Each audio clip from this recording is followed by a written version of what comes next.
UK-യിൽ തന്നെ ഷൂട്ട് ചെയ്ത് ഉടൻ തന്നെ പ്രേക്ഷകരിലേക്ക് എത്തുന്ന കണ്ടൻ എന്ന സിനിമയുടെ അണിയറ പ്രവർത്തകരും അതിൽ അഭിനയിക്കുന്ന ആളുകളുമാണ് നമ്മുടെ മാഗ്നാഷൻ സ്റ്റുഡിയോ ഫ്ലോറിൽ ഇന്ന് എത്തിയിരിക്കുന്നത്. അല്ല, ഇതിനകത്ത് എല്ലാവരും ആ ഒരു കൂട്ടായ്മയുടെ ഭാഗമായ എല്ലാവരും ഇതിനകത്ത് ഒരുപാട് എഫോർട്ട് എടുത്തിട്ടുണ്ട്. ഒരുപാട് പാഷനേറ്റ് ആയിട്ടുള്ള ആൾക്കാരാണ്.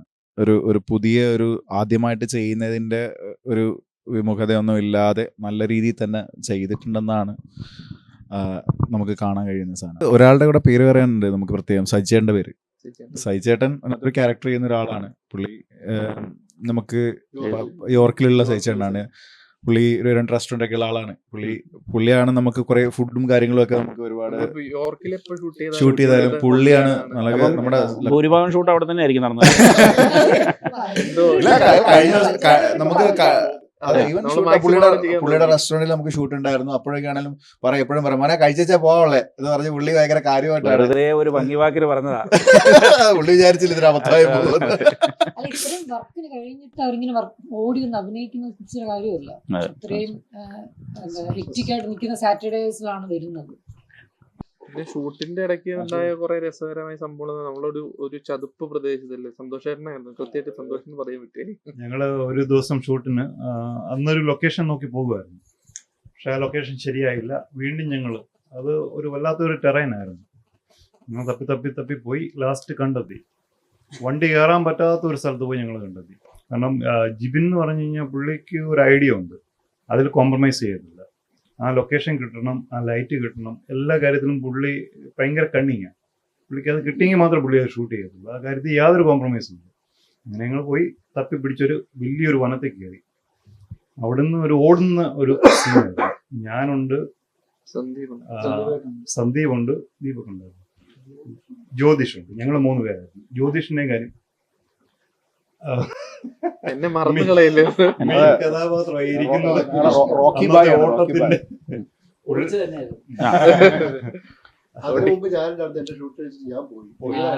നന്നായി അതിനകത്ത് പെട്ടുപോയില്ല. ഞങ്ങള് നമുക്കപ്പം പരിചിതമല്ലാത്ത ഒരു ടെറൈനാണ്. അങ്ങനെ ഓടി വരുമ്പോ തന്നെ അതിൽ വലിയൊരു ചതുപ്പ്. അല്ല, അതിപ്പം അത് ചതുപ്പാണെന്നുള്ളത് നമുക്ക് മനസ്സിലാകത്തില്ലായിരുന്നത്. സാധാരണ ഒരു ടെറൈൻ പോലെ തന്നെ കിടക്കുന്നു. അപ്പം ഞങ്ങളൊരു ലോങ് സ്ട്രെച്ചിൽ ഓടിക്കോളാൻ പറഞ്ഞ് പാരലായിട്ട് ജിബിനും വേറെ ഒരു അസോസിയേറ്റ് കൂടെ അവർ ഒരുമിച്ച് പാരലായിട്ട് ഓടി വരിക. അപ്പോൾ എന്നോട് ഓടിക്കോളാൻ പറഞ്ഞു. ഞാൻ ഓടി.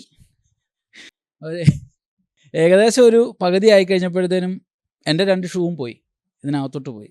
പുറകെ ഞാൻ തിരിഞ്ഞു നോക്കിയപ്പോൾ ചതുപ്പായിരുന്നു. അതിൽ നിന്ന് പുള്ളി എങ്ങനെ രക്ഷപ്പെട്ടു പോയെന്ന് നമുക്ക് അറിയത്തില്ല. പുള്ളിയുടെ 2 ഷൂവും താഴെ പോയിട്ടും പൊതഞ്ഞു പോയി. പുള്ളി അത് ഷൂ ഇല്ലാതെ ഓടി. ആ തണുപ്പത്ത് സോക്സ് ഇട്ടുകൊണ്ട് ഡെഡിക്കേഷൻ. അല്ല, വീടൊന്നുമല്ല, ചതുപ്പില് പോയി അതിനടിയിലേക്കാണ്. പുറകെ വന്ന ആള് ജ്യോതിഷായിരുന്നു. ജ്യോതിഷം സന്ധ്യവേട്ടൻ അതിനകത്തായി പോയി. എന്നിട്ട് കൈവൊക്കെ നിൽക്കുമായിരുന്നു. അതിനകത്തായി ഷൂ അതിനകത്തായി. അങ്ങനെ അന്ന് കുറെ ഓടിച്ച്, ഉച്ച തൊട്ട് വൈകുന്നേരം വരെ ഓടിച്ച്. ബിരിയാണി മേടിച്ചില്ലാന്ന് പറയുകയും ചെയ്തു, പക്ഷെ അത് കിട്ടിയില്ല. അതെ, എനിക്ക് മനസ്സിലായി. ഞാൻ ചോദിച്ചത് രസകരമായ സംഭവം എന്നാ പറഞ്ഞത്. ഈ പോയി ചതുപ്പി മുങ്ങി പോയതൊക്കെയാണ് രസകരമായിട്ട്. അതെ, ഇത് ഒത്തിരി പറയാൻ പറ്റത്തില്ല, എങ്കിലും പറയാം. ഞാൻ ആദ്യമായിട്ട് അല്ല, ഈ ഡയലോഗുകൾ പഠിച്ച് നമ്മൾ ആരും എല്ലാവരും പ്രൊഫഷണലി അങ്ങനെ നടി നടന്മാരൊന്നും അല്ല. നമ്മൾക്ക് ഇപ്പം ഡയറക്ടർ എന്തായാലും സമയം എല്ലാവരുടെയും സമയം കളയാൻ പറ്റില്ല. അതുകൊണ്ട് ഡയലോഗ് നന്നായിട്ട് പഠിച്ചിട്ട് വരണതാണ്. അപ്പം നന്നായിട്ട് പഠിച്ചിട്ട് വന്ന ഒരാളുണ്ടായിരുന്നു, സന്ദീപ്. നന്നായിട്ട് പറഞ്ഞു, നല്ല രീതിയിൽ പറഞ്ഞു. പക്ഷെ അത് പറഞ്ഞത് ഒരു ഭയങ്കര ഒരു തമാശയായിപ്പോയി. അപ്പം ലാസ്റ്റ് എനിക്ക് ഓർമ്മയുള്ളത്, ഇങ്ങനെ ഷൂട്ട് ചെയ്തുകൊണ്ടിരുന്ന ജിബിൻ പോലും ക്യാമറ താഴെ വെച്ച് ചിരിക്കേണ്ടി വന്നിട്ടുണ്ട്. അപ്പോൾ കാരണം ഇങ്ങനെ ഫാസ്റ്റായിട്ട് പറഞ്ഞു പോവുമായിരുന്നു. അപ്പോൾ അതൊരു ഭയങ്കര ഒരു തമാശയായിരുന്നു എനിക്ക്. അത് ചിലപ്പോൾ അത് കഴിയുമ്പോൾ പറയാം, ഇത് കഴിയുമ്പോൾ ഡയലോഗുകൾ കൊണ്ട് എനിക്ക് ഒത്തിരി ഇതുണ്ട്. പിന്നെ ഈ പറഞ്ഞ ബൈജുചേട്ടൻ ഭയങ്കര തമാശക്കാരനാണ്. ചായ കുടിക്കണം, കറക്റ്റ് 10 മണിയാകുമ്പോൾ ഫുഡ് കഴിച്ചിരിക്കണം. അത് എന്തൊക്കെ അല്ല, എനിക്ക് മനസ്സിലായില്ല. ചതുപ്പിൽ പോയി വിടുക, എന്നാ ഷൂട്ടിങ് നടക്കാതിരിക്കുക, ചായ കുടിക്കുക, ഇതൊക്കെയാണ് തമാശ. കൂടുതൽ ഞങ്ങളന്ന് ശരിക്കും പേടിച്ച ഒരു അനുഭവം കൂടായിരുന്നു. അതൊരു അനുഭവമായിട്ട് പറഞ്ഞത്. ഓക്കെ. കാരണം ഷൂ ഒക്കെ താന്നു പോയിട്ട് പിന്നെ അത് എടുക്കാൻ പെട്ട പാടും, പിന്നെ അവിടെ നിന്നുള്ള ഒരു അനുഭവം, തണുപ്പും അതൊക്കെ ഒരു അനുഭവമായിരുന്നു. ഉം. തമാശയിൽ കൂടുതൽ അത് ശരിക്കും അങ്ങനെ കഷ്ട ഞങ്ങള് ശരിക്കും പേടിക്കുകയും ചെയ്തു, പിന്നെ ചിരിക്കുകയും ചെയ്തു. ശരിക്കും കഷ്ടപ്പെട്ടിട്ടാണ് അതെ. സിനിമ എടുത്തിരിക്കുന്നത്. ഡയറക്ടർ ഡയറക്റ്റ് ബാക്കിയുള്ളവർക്ക് ഇത് എളുപ്പമായിരുന്നു. അസോസിയേറ്റ് ഇതിന്റെ കൂട്ടത്തിൽ ഓടിയായിരുന്നോ? കൂടെ അന്ന് ഞാൻ ഷൂട്ടിനില്ലായിരുന്നു. ഭാഗ്യം. ഭാഗ്യം. ഈ അന്ന് ഇങ്ങനെ മുട്ട വെച്ചായിരുന്നു. അന്ന് വേറെ ആരോ മുട്ട വെച്ച എനിക്കാ മുട്ട കിട്ടിയത്. അതെ. അതുപോലെ തന്നെ ഈ പോസ്റ്ററിൽ കാണുന്ന വണ്ടി, ആ. ഇതിനൊരു പ്രത്യേക കഥയുണ്ട്. ഇത് അതിനകത്ത് കാണുന്നത്. ആ പോസ്റ്ററിൽ കാണുന്ന വണ്ടി അതാണ് നമ്മുടെ ഞാൻ വിചാരിച്ചത് മറ്റേ നമ്മുടെ പോസ്റ്റ് ഓഫീസിലായിരിക്കുന്നു. നമ്മൾ വണ്ടിക്ക് ഓരോ സ്ഥലത്ത് ഭയങ്കര നിന്ന് കഷ്ടപ്പെട്ട് പ്രയാസമാണ്. ഓടിച്ച് ഒരു സ്ഥലത്ത് കൊണ്ട് എത്തിക്കും. ആ. ഇങ്ങനെ കയറി ഇരുന്ന് അതിന്റെ ഗിയർ ബോക്സ് എങ്ങനാ ഓടിക്കുമ്പോ ഗിയറിടാൻ പറയും, ഗിയർ എടുത്ത് വലിക്കുമ്പോഴത്തേക്ക് ഗിയർ ഒരു കൈയിരിക്കും. അല്ല, വണ്ടി സെറ്റ് ഇട്ടതാണോ? അത് ഒറിജിനൽ വണ്ടിയാണ്. ഒറിജിനൽ വണ്ടി തന്നെ. ഞങ്ങൾ രണ്ടുപേരും കൂടെ ഇത് തിരിച്ച് ഷൂട്ട് കഴിഞ്ഞിട്ട് ഇത് കൊണ്ടിടണം. ഇവിടെ സന്ദീപിന്റെ വീടിന്റെ അവിടെ കൊണ്ടിടണം. ഇവൻ കുറെ നേരമായിട്ട് ഓടിച്ച് ലാസ്റ്റ് അവിടെ എത്തിയപ്പോഴാണ് പറയുന്നത് ചെറിയൊരു പ്രശ്നം ഉണ്ടായിരുന്നു. എന്താ ബ്രേക്ക് ഇല്ലായിരുന്നു. ഇതൊക്കെയാണ് തമാശ. നമ്മൾ എന്ത് തമാശ പറഞ്ഞാലും അതിനകത്ത് എന്തെങ്കിലും ഒരു കഥ പറയേണ്ടി വരും. അതുകൊണ്ടാണ് ഇങ്ങനെ കഥ പറയാൻ തുടങ്ങി നിർത്തൂല, അതല്ലേ പ്രശ്നം. ആ. പോകുന്ന പോക്കെന്ന് പറഞ്ഞാൽ സ്ലോപ്പാണ് ഫുള്ള്. ഇത്തിരി ഹൈ ഏരിയ ആണ്. അപ്പൊ നമ്മൾ പോകുന്ന മൊത്തം സ്ലോപ്പാണ്. അപ്പൊ അത് അവിടെ ബ്രേക്ക് കിട്ടിയില്ലാണെങ്കിൽ നമ്മൾ രണ്ടുപേരും നേരെ കൊക്കയിലേക്കാ പോകുന്നത്. അതാ അവസ്ഥ. രണ്ട് ബ്രേക്ക് ഇല്ലാത്ത വണ്ടി കൊണ്ട് പാർക്ക് ചെയ്തതിനു ശേഷം നോക്കുമ്പോ തന്നെ 3 വീലേ ഉള്ളൂ, ഒരു വീല്. ഒരു വീല് കാണുന്നില്ല. ഇതൊക്കെ ഇവിടുത്തെ DVL ഒന്നും അറിയുന്നില്ലല്ലോ അല്ലേ? അല്ല, ഇത് പുറത്ത് പോകാൻ നിൽക്കാൻ അറിഞ്ഞു. നമ്മൾ മലയാളത്തിൽ സംസാരിക്കുന്നുണ്ട് അവർക്ക്. അതെ. അല്ല, ഇതിന് ഓട്ടോമാറ്റിക് ട്രാൻസ്ലേഷൻ ഉണ്ട്. എഴുതി ഈ ഭാഗം മാത്രം കട്ട് ചെയ്താലും പക്ഷെ ഇതിന്റെ ഒരു ഇപ്പൊ അസോസിയേറ്റ്, ഇപ്പൊ ഡയറക്ടർ ഇല്ലാത്തതുകൊണ്ട് അസോസിയേറ്റ് ഡയറക്ടറുടെ കയ്യിലേക്ക് മൈക്ക് ഹാൻഡ് ഓവർ ചെയ്യാണ്. ഇതിന്റെ ഒരു കഥാതന്തു എന്താണ്? ഏത് വാട്ട് കൈൻഡ് ഓഫ്, അല്ലെങ്കിൽ അതിന്റെ ഒരു ജേണർ ഉണ്ടാവുമല്ലോ, അത് ഇത് അതിനെക്കുറിച്ച് ക്രൈം ഇൻവെസ്റ്റിഗേഷൻ ത്രില്ലറാണ് പ്രോപ്പർലി. നമ്മൾ നേരത്തെ ബേസിൽ പറഞ്ഞ തൊട്ട് ഫുള്ളി ഇവിടെ ഷൂട്ട് ചെയ്തിരിക്കുന്ന UK തന്നെയാണ്. ഇവിടെ അഭിനയിച്ചിരിക്കുന്നത് എല്ലാവരും ഇപ്പോൾ UK വർക്ക് ചെയ്യുന്ന അല്ലെങ്കിൽ UK പെർമനൻ്റ് ആയിട്ട് നിൽക്കുന്ന ആൾക്കാർ തന്നെയാണ്. ക്രൂവിലാണെങ്കിലും കാസ്റ്റിലാണെങ്കിലും എല്ലാവരും UK. അപ്പോൾ ഇതിൻ്റെ കഥയിലേക്ക് പറയുകയാണെങ്കിൽ നമുക്ക് കൂടുതൽ റിവീൽ ചെയ്യാനുള്ള അല്ല, ഒത്തിരി റിവീൽ ചെയ്യണ്ട. permissions കാരണം ഇല്ല. അത് പ്രേക്ഷകർ തിയേറ്ററിൽ വന്നിരുന്ന് കാണേണ്ടതാണ്. എന്നിരുന്നാലും ഇതിന്റെ ഒരു ആകാംക്ഷ ആൾക്കാരുണ്ടോ? ഇത് ഇപ്പൊ പേര് കണ്ടൻ എന്ന് കേട്ടപ്പോൾ ഞാൻ ആദ്യം ഇതിനെക്കുറിച്ച് വിചാരിച്ചത് ഇപ്പൊ കാത്തൂല കണ്ടനാണോ എന്ന് വിചാരിച്ചു. കാരണം പിള്ളേരുടെ കാർട്ടൂണിനകത്ത് ഒരു കണ്ടൻ ഉണ്ടല്ലോ. എന്റെ മോക്ക് ഭയങ്കര പേടിയാണ് അതിനെ, കണ്ടനെ എന്ന് പറഞ്ഞാൽ കാണോ എന്ന് ഞാനിങ്ങനെ. അപ്പൊ അതിന് എന്താ പേടിക്കണം? പേടിക്കണം. ഓ നമ്മുടെ ടാഗ് ലൈൻ കണ്ടില്ലേ, evil lives amongst us. Okay. അതായത് നമ്മളുടെ എല്ലാ മനുഷ്യരിലും ഒരു എന്താ പറയാ, ഒരു പതുങ്ങിയിരിക്കുന്ന ഒരു മൃഗമുണ്ട്. അപ്പൊ അതുമായി ബന്ധപ്പെട്ട് കണ്ടൻ എന്നത് മലയാളത്തിൽ ആണ് പെണ്ണ് എന്ന് പറയുന്ന പോലെ, മനുഷ്യനിൽ ആണ് പെണ്ണ് എന്ന് പറയുന്ന പോലെ തന്നെ മൃഗങ്ങളിൽ കണ്ടൻ അല്ലെങ്കിൽ അതിൻ്റെ ഫീമെയിൽ വെർഷൻ ഉണ്ടാവും. അപ്പോൾ കണ്ടൻ എന്നത് പുരുഷ മൃഗം എന്നുള്ള രീതിയിലാണ് ഡയറക്ടർ ഉദ്ദേശിച്ചേക്കുന്നതാണ് എനിക്ക് മനസ്സിലായിരിക്കുന്നത്, അല്ലേ? പിന്നെ കഥ എന്ന് പറഞ്ഞാൽ നമ്മൾ ശരിക്കും ഇപ്പൊ UK കുറെ മിസ്സിംഗ് കേസുകളൊക്കെ നമ്മൾ കാണാറുണ്ട് ദിനംപ്രതി ഇഷ്ടംപോലെ. അപ്പൊ അതിനകത്ത് നിന്ന് ഇങ്ങനെ കുറെ മിസ്സിംഗ് കേസുകൾ കണ്ടതിന്റെ പശ്ചാത്തലത്തില് ഉരുത്തിരിഞ്ഞൊരു തോട്ടാണ് ഈ സിനിമയുടെ ശരിക്കും ഒരു എന്താ പറയാ മൂലബിന്ദു എന്ന് വേണമെങ്കിൽ പറയാം. അവിടെ നിന്നാണ് ഉദ്വേഗജനകമായ ആളുകൾ ഇങ്ങനെ എന്തായിരിക്കും സംഭവിക്കാൻ പോകുന്നത് അതിൽ ഞാനൊരു കാര്യം പറഞ്ഞോട്ടെ. ഇപ്പം നമ്മൾക്ക് നമ്മുടെ നാട്ടിൽ ഒരു ദിവസം കണ്ടില്ലെങ്കിൽ പുറത്ത് എന്തുകൊണ്ട് ചേച്ചിന്ന് ചോദിക്കാൻ ആൾക്കാരുണ്ട്.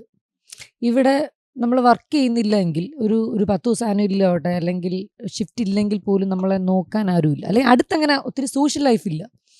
അപ്പം നമ്മൾ കൂടുതൽ ഡിപ്പെൻഡ് ചെയ്യും. അതിപ്പം ഒരു ഫ്രണ്ട് ആകട്ടെ, അല്ലെങ്കിൽ പബ് മേറ്റ് ആവട്ടെ, അല്ലെങ്കിൽ അഫെയർ ആകട്ടെ, അല്ലെങ്കിൽ എക്സ്ട്രാ മാരിറ്റൽ റിലേഷൻഷിപ്പ് ആവട്ടെ, അതൊക്കെ UK ഒരു പതിവ് കാര്യമാണ്. പതിവ് കാര്യമാണെന്ന് വെച്ചാൽ ആയി പോകുന്നതാണ്, ആരും തെറ്റല്ല.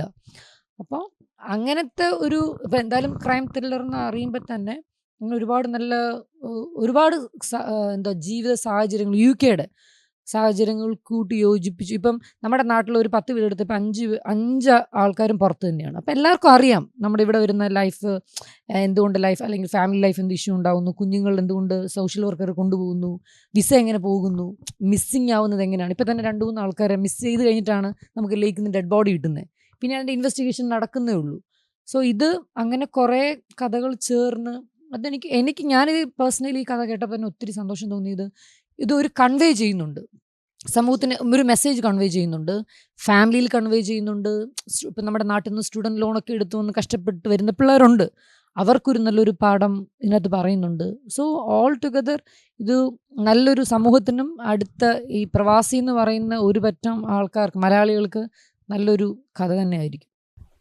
പ്രത്യേകിച്ച് ഈ ടീനേജിലുള്ള കുട്ടികൾ പലപ്പോഴും പല രീതിയിൽ, ഇപ്പം ഫ്രണ്ട്സ് ആണെങ്കിലും അല്ലെങ്കിൽ അങ്ങനെ രീതിയിലൊക്കെ എങ്ങനെ അവർ മിങ്കിൾ ചെയ്യണം, ഇൻട്രാക്ട് ചെയ്യണം എന്നുള്ളത് പല പേരൻസും പറഞ്ഞു കൊടുക്കാൻ മടിക്കുന്ന ഒരു കാലഘട്ടമാണ് നമ്മുടേത്.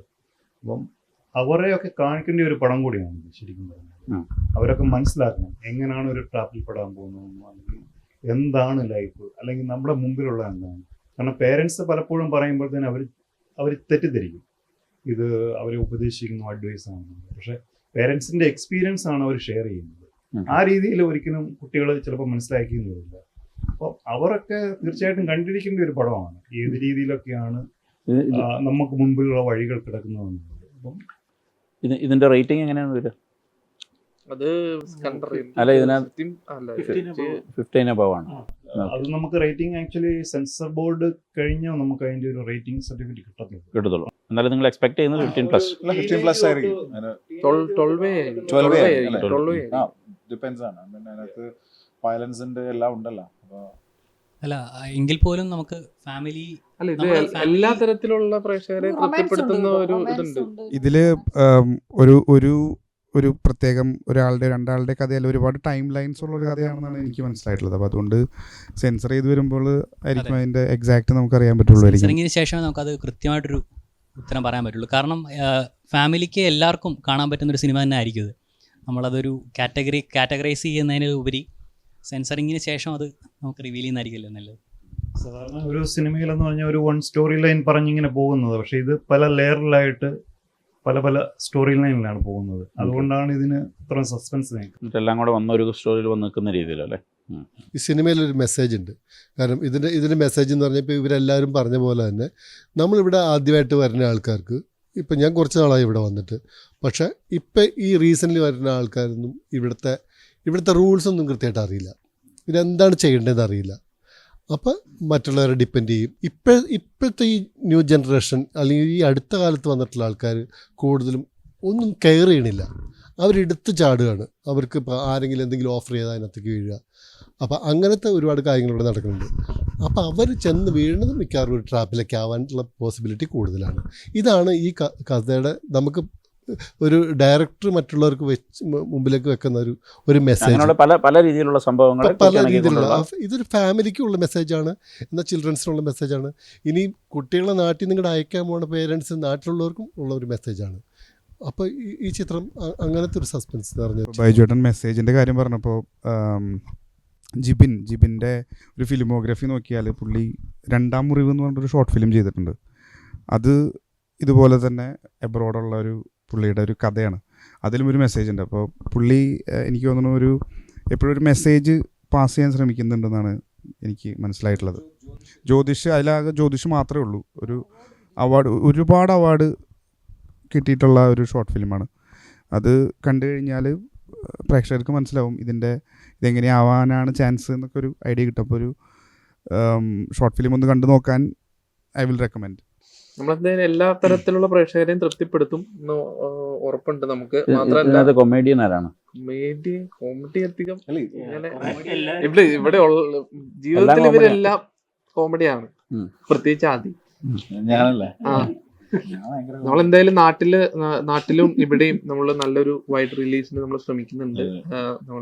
നമുക്ക് നാട്ടിലൊരു ഏകദേശം ഒരു 50 above സ്ക്രീനിൽ നമ്മൾ പ്രതീക്ഷിക്കുന്നുണ്ട്. അവരതിന് എല്ലാ ഹെൽപ്പും അവർ ചെയ്യുന്നുണ്ട്. അതേപോലെ ഇവിടെ ആണെങ്കിലും നമ്മൾ മേജർ സിറ്റീസിൽ ഒരു 15 above സിറ്റീസിൽ നമ്മൾ ആണ് റിലീസ് ഉദ്ദേശിക്കുന്നത്.